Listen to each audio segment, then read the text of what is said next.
Unit 9 friend from the sky. આકાશમાંથી આવેલો મિત્ર. It was a cool, windy evening. There were sudden creaks as little branches of tree broke in the strong breeze and fell. ઠંડા પવનવાળી સાંજ હતી. સખત ફૂંકાતા પવનથી ઝાડની નાની ડાળીઓ તૂટીને નીચે પડવાનો અવાજ આવતો હતો. Reshma was sitting in the balcony of their flat on the first floor. She was watching children playing in the park. The children did not mind the strong breeze or the yellow leaves of neem tree falling on their heads. They were all enjoying their ball game. Reshma તેમના પહેલા માળના ફ્લેટની બાલ્કનીમાં બેઠી હતી. તે બાગમાં રમતા બાળકોને જોઈ રહી હતી.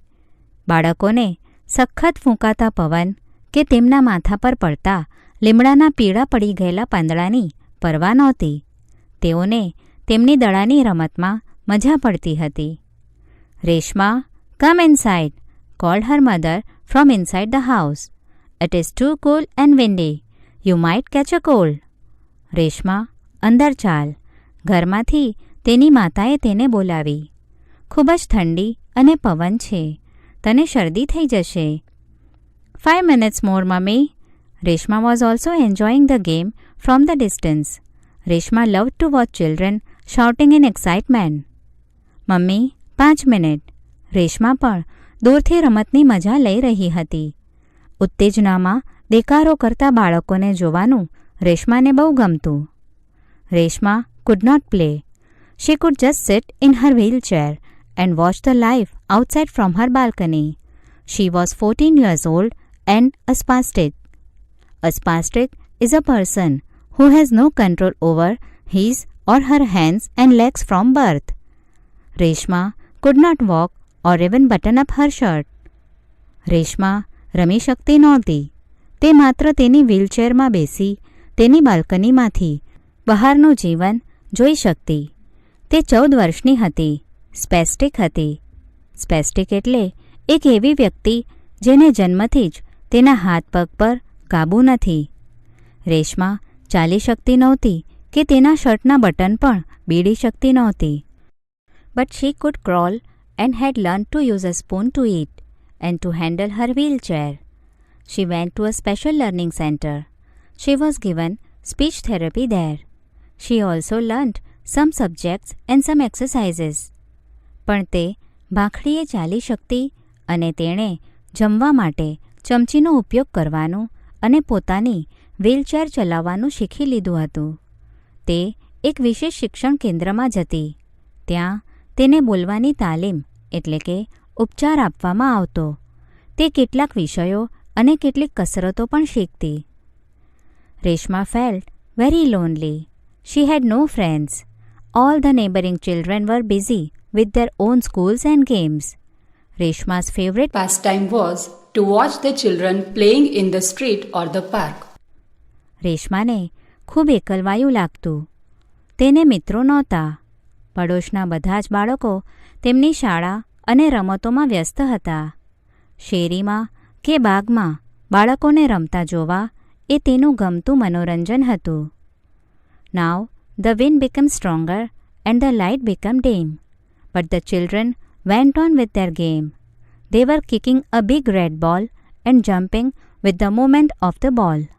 Suddenly, there was another ball among the players, a brown one. હવે પવનનું જોર વધ્યું અને પ્રકાશ પણ ઝાંખો થઈ ગયો. પણ બાળકોએ રમવાનું ચાલુ રાખ્યું. તેઓ એક મોટા લાલ દડાને લાત મારીને તેની ગતિ સાથે કૂદાકૂદ કરતા હતા. એકાએક રમનાર બાળકો વચ્ચે એક બીજો દડો આવી પડ્યો. ભૂખરો. The girls started screaming and the boys Shouted at the top of their voices. A brave boy bent down and touched the new ball. It suddenly flapped its wings and flew up. Before Reshma could understand anything, the new ball landed in her lap. Children waved at Reshma and continued with the game. છોકરીઓ ચીસ પાડવા લાગી અને છોકરાઓ ખૂબ મોટેથી બૂમો પાડવા लाग्या. એક બહાદુર છોકરાએ નીચે નમીને તે નવા દડાને સ્પર્શ કર્યો. અચાનક જ તેણે એટલે કે દડાએ તેની પાંખો ફફડાવી અને ઉડી ગયું. રેશમા કંઈ સમજી શકે તે પહેલાં તો તે નવો દડો તેના ખોળામાં આવી પડ્યો. બાળકોએ રેશમા સામે હાથ હલાવીને તેમની રમત ચાલુ રાખી. Reshma, "It's too much. Now come inside," shouted her mother and came out in the balcony to take her daughter in the room. But she saw some movement in Reshma's lap and heard faint creaks. "What is this?" she cried. Reshma, "બહુ થયું. હવે અંદર આવી જા," તેની મમ્મીએ બૂમ પાડી અને તેમની દીકરીને રૂમમાં લઈ જવા માટે બહાર બાલ્કનીમાં આવ્યા. પણ તેમણે રેશમાના ખોળામાં કંઈક હલચલ જોઈ અને ઝીણો અવાજ સાંભળ્યો. "આ શું છે?" તેમણે પૂછ્યું. "I don't know, mummy. It has just arrived." Reshma was puzzled. "It came from the sky." She showed the root of the ball with her frightened eyes. "મને ખબર નથી મમ્મી, તે હમણાં જ આવી પડ્યું." રેશમા મૂંઝાઈ ગઈ હતી. "તે આકાશમાંથી આવ્યું." ભયભીત આંખોથી તેણે તે દડાનો માર્ગ દેખાડ્યો. Mummy pushed the wheelchair into the room. Now they saw a scared bird with a big bill. મમ્મીએ વ્હીલચેર રૂમમાં લઈ લીધી. હવે તેઓએ મોટી ચાંચવાળું એક ભયભીત પક્ષી જોયું. From Salim Ali's book, Indian Birds, they found out that it was a duck, a shelter duck. Its beak was broad like a shovel. It had bright blue, white and brown feathers. At the moment, it looked exhausted. Salim અલીના પુસ્તક ભારતીય પક્ષીઓમાંથી તેમણે શોધી કાઢ્યું કે તે પક્ષી એક બતક હતું, એક શેલ્ટર બતક. તેની ચાંચ પાવડા જેવી પહોળી હતી. તેના પીછા ભૂરા, સફેદ અને ભૂખરા હતા. અત્યારે તો તે ખૂબ થાકેલું લાગતું હતું. A shoveler is not a native Indian bird, but it migrates from the cold regions of Russia. This bird must have lost its way due to strong wind. In its effort to join the flock, it got exhausted and fell in the park like a ball. shoveler એ ભારતીય મૂળનું પક્ષી નથી. તે રશિયાના ઠંડા પ્રદેશોમાંથી સ્થળાંતર કરીને આવે છે. જોરથી ફૂંકાતા પવનને કારણે તે પક્ષી તેનો માર્ગ ભૂલી ગયું હશે. તેના એટલે કે પક્ષીઓના સમૂહમાં જોડાવાના પ્રયત્નમાં તે ખૂબ જ થાકી ગયું અને બાગમાં એક દડાની જેમ આવી પડ્યું. રેશમા's mother tried to pick up, but it suddenly bit her hand. "Ouch!" she cried. The duck fluttered to the floor. It huddled in a corner of the room. All through the evening, Reshma and her mother tried to feed the duck. They put breadcrumbs, nut fruits and grains in front of it, but it did not touch any of them. રેશમાની મમ્મીએ તેને ઉચકવાનો પ્રયત્ન કર્યો, પણ અચાનક તેણે તેમના હાથ પર બચકું ભર્યું. "આઉચ!" તેઓ બોલી ઉઠ્યા.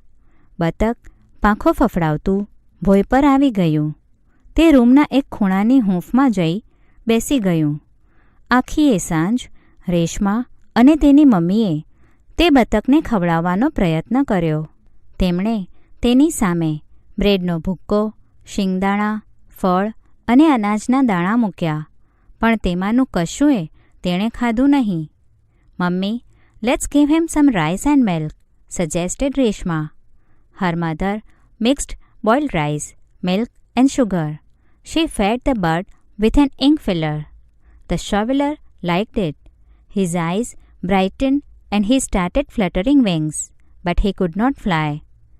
"મમ્મી, આપણે તેને થોડા દૂધ ભાત આપીએ?" રેશમાએ સૂચવ્યું. તેની મમ્મીએ ભાત, દૂધ અને ખાંડ મેળવ્યા. તેમણે શાહી ભરવાની નળીથી પક્ષીને ખવડાવ્યું. શેલ્વરને તે ભાવ્યું. તેની આંખોમાં ચમક આવી અને તે પાંખો ફફડાવવા લાગ્યું, પણ તે ઉડી શક્યું નહોતું. "I know what his name is. It is Mitra, a friend," Reshma said. They took a basket and put some grass into it. It was Mitra's bed.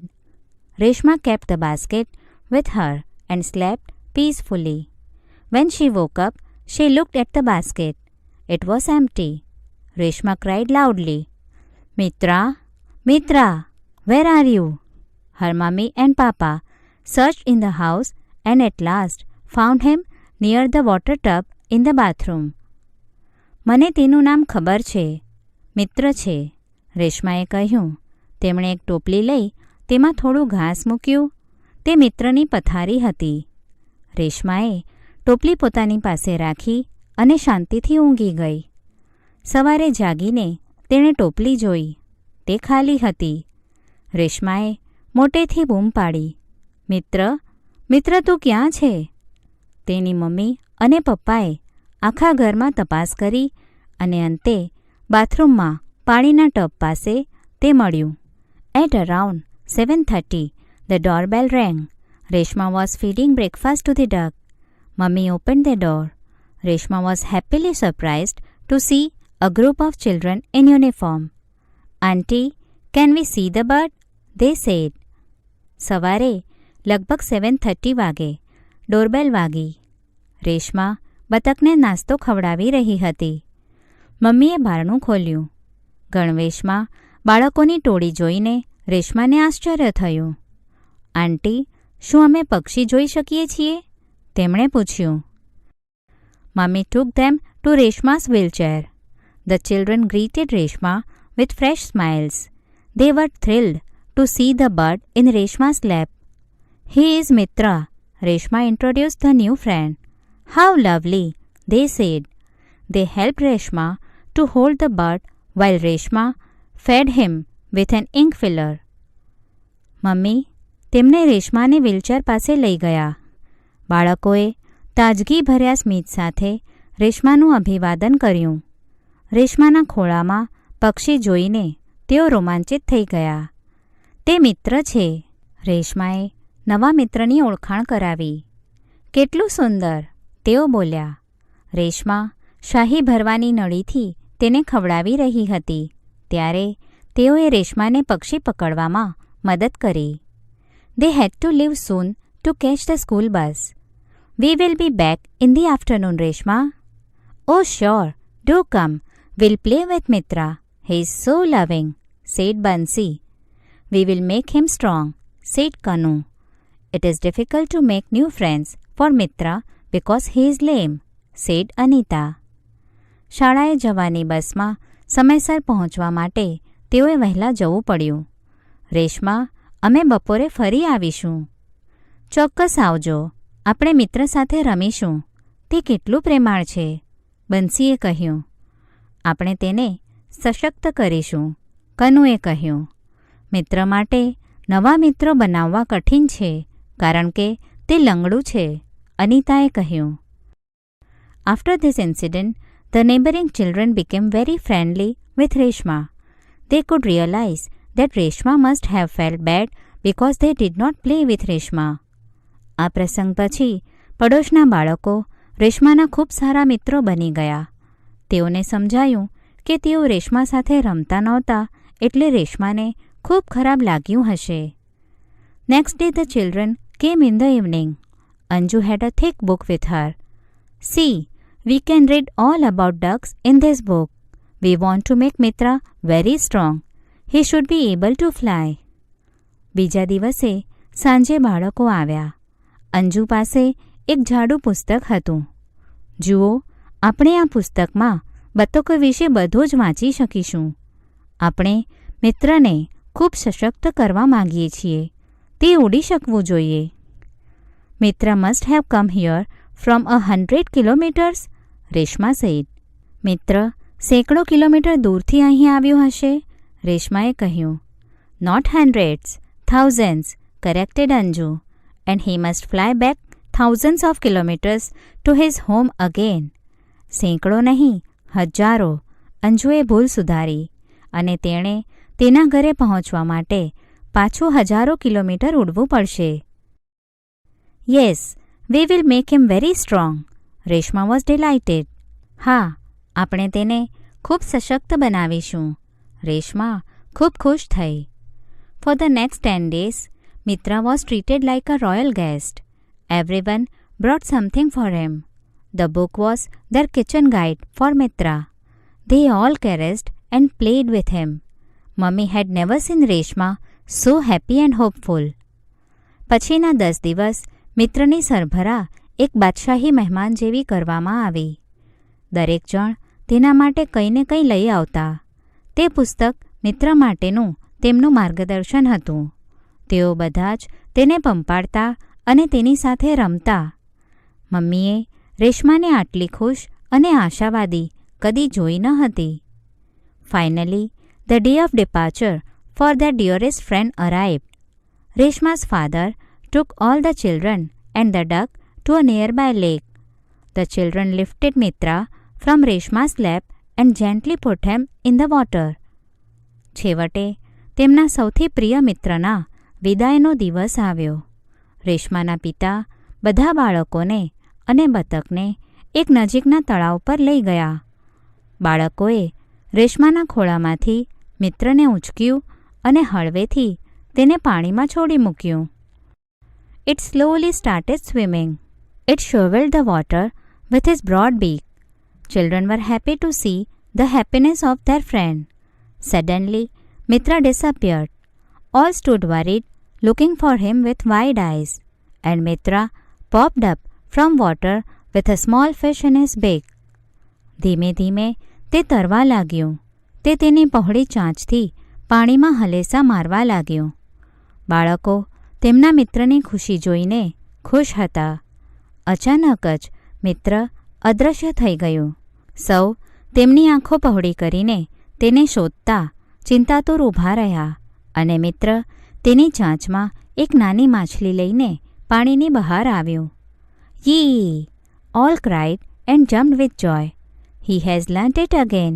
Children stood there for a long time watching Mitra. Hey! સૌ બોલી ઉઠ્યા અને આનંદથી કૂદવા લાગ્યા. તેણે ફરીથી શીખી લીધું. મિત્રને નિહાળતા બાળકો ઘણીવાર સુધી ત્યાં ઊભા રહ્યા. The next day, Reshma went into the balcony to watch the children playing in the park. But there was no one. Suddenly, the doorbell rang and all the children marched into the room. બીજે દિવસે બાગમાં રમતા બાળકોને જોવા માટે રેશમા બાલ્કનીમાં ગઈ, પણ ત્યાં કોઈ જ નહોતું. અચાનક ડોરબેલ વાગી અને બધા જ બાળકો રૂમમાં આવી પહોંચ્યા. Aunty, please send Reshma to play with us in the park, they said. We'll take her and bring her back safely in her wheelchair. આંટી, રેશમાને અમારી સાથે બાગમાં રમવા મોકલો પ્લીઝ, તેઓએ કહ્યું. અમે તેને તેની વ્હીલચેરમાં સલામત રીતે લઈ જઈશું અને પાછી લાવીશું. With the help of friendly hands, Reshma was taken down the stairs to the park. From the balcony, Mummy looked at the broad smile on her daughter's face, brightened by the setting sun. મિત્રોની મદદથી રેશમાને દાદર ઉતારી બાગમાં લઈ જવામાં આવી. બાલ્કનીમાંથી મમ્મીએ સૂર્યાસ્તના ઉજાસમાં ચમકતા તેમની દીકરીના ચહેરા પર એક સુંદર હાસ્ય જોયું. Reshma never had a reason to feel lonely again. હવે રેશમાને એકલવાયું લાગવાનું કોઈ કારણ નહોતું.